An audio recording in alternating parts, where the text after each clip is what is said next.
नमस्कार मैत्रिणींनो, माय डेली या चॅनलमध्ये तुमचं खूप खूप स्वागत आहे. तर बघा, मी आज बॅकनेक डिझाईन करणार आहे आणि शक्यतो ना काठाच्या साडीवरच हे डिझाईन खूप छान दिसते. तर काठ कमी होता म्हणून बघा मी कमी काठापासून कशी डिझाईन बनवलेली आहे. तर हे बघा, गोल राऊंडमध्ये हे ब्लाऊज कट करून घेते आणि नंतर मग आपलं जे मेन ब्लाऊज पीस आहे ना, तर ते आधी खाली टाकते आणि नंतर मग हे वरतून टाकून एक शिलाई मारून घेते आणि पूर्ण शिलाई हे झाली खालच्या भागाला की नंतर मग गळ्याला पण पिन्ना वगैरे लावून गोल गळा कट करून घेते. नंतर तर हे बघा, पिना वगैरे लावते, पूर्ण ही साईड घेते शिलाई मारून आणि नंतर मग गळा पूर्ण कट करून घेते. तर बघा, ही शिलाई मारते. पिना लावल्याना की ब्लाऊज पीस एकदम व्यवस्थित बसतो. मग बघा, हा गळा मी कट करून घेते आणि नंतर छोटे छोटे कट देते आणि नंतर मग गळा पलटून घेते. मग गळा पलटल्याच्या नंतर मग नंतर काय करायचं बघा, एकदम अशी नॉर्मल दाब शिलाई द्यायची. कुठं अशा चुन्या वगैरे येऊ द्यायच्या नाहीत. एकदम व्यवस्थित शिलाई सावकाश मारून घ्यायची आणि पूर्ण प्लेन असा हात ठेवायचा साफ ब्लाऊज पिसावर, म्हणजे जेणेकरून आपली कपडा पण साफ होतो आणि शिलाई पण साफ येते. तर हे बघा, आता खालच्या बाजूला पण शिलाई देऊन देते मी पूर्ण. तर हे बघा,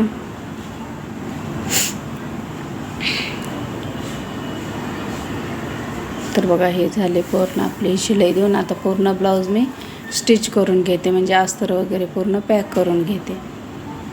तर हे बघा, पूर्ण शिलाई मारून घेते. बघा, पूर्ण शिलाई मारून झाली आपली. आता हे उरलेला कपडा कट करून टाकते.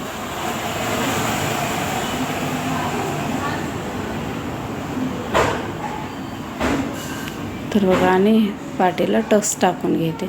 तर मी टक्सचं माप टाकलं नाही, कारण ते सवय आम्हाला लागून गेली ना की टक्स अंदाजे मारायचे आणि जे माप असतंय ना, तर त्याच मापाने त्यात बरोबर हे केलं, माप घेतलं तरी. तर हे बघा, कॅनव्हास पेपर मी घेतला आणि हे अंदाजे असं एक फूल काढून घेते. नंतर म्हणजे पूर्ण पाकळी तयार करायची, आपल्याला पानाचा आकार द्यायचा आहे. तर बघा, सध्या मी एका मापाचे 3 हे करून घेते आणि नंतर मग व्यवस्थित शेप देते त्याला. तर हे बघा, पूर्ण एकावर एक ठेवले आणि हे बघा, असं पूर्ण पानाचा आकार देते त्याला मी पूर्ण व्यवस्थित. तर बघा आकार कसा आला आहे ते बघा. तर बघा, हा साडीचा एवढाच काठ उरलेला आहे. तर मग त्याच्यावर मी पूर्ण स्टिच करून घेते. तर हे बघा, हळूहळू आणि दाब उचलत शिलाई मारायची, कारण ते गोल राऊंड व्यवस्थित येत नाही. तर सावकाश आणि दाब उचलत शिलाई पूर्ण मारून घ्यायची. तर हे बघा, हे तिसरं पण पान घेतलेलं आहे मी आणि हे पूर्ण कट करून घेतलेत बघा. आता बघा, ब्लाऊज पिसाचा सेंटर काढायचा आणि त्याच्या मध्यभागी एक पान ठेवायचं आणि हे बघा, असं पूर्ण हळूहळू स्टिच करून घ्यायचं. तर बघा, दुसरं पण मी तसंच जोडून घेते एकदम सावकाश आणि व्यवस्थित. हे बघा, आकार असे व्यवस्थित जोडून घ्यायचे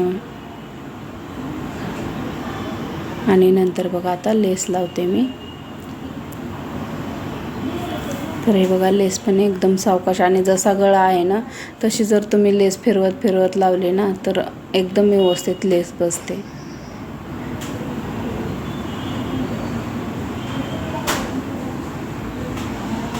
तर हे बघा, असे सावकाश लेस बसवून घ्या ब्लाऊजला.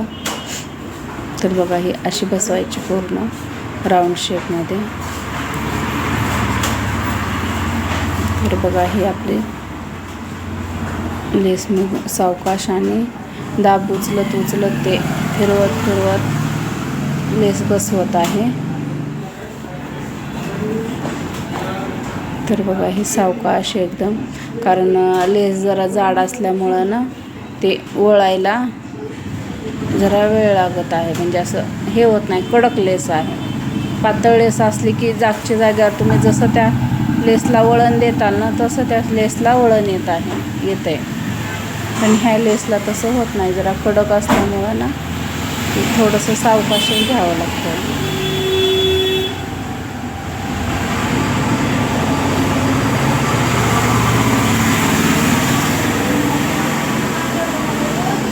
तर हे बघा एकदम सावकाशी लेस अशी जोडून घेतली मी. आणि आता याच्यावर एक डबल टिप टाकून घेते मी. तर बघा, व्हिडिओ आवडला असेल तर लाईक करा, शेअर करा आणि कमेंट करायला विसरू नका. जर तुम्हाला जर काही वाटत असेल तर लगेच कमेंटमध्ये सांगा, जर काही चुकत वगैरे असेल तर. तर हे बघा पूर्ण व्यवस्थित अशी डबल शिलाई देऊन दिली मी अशी. हे बघा पूर्ण शिलाई मारली.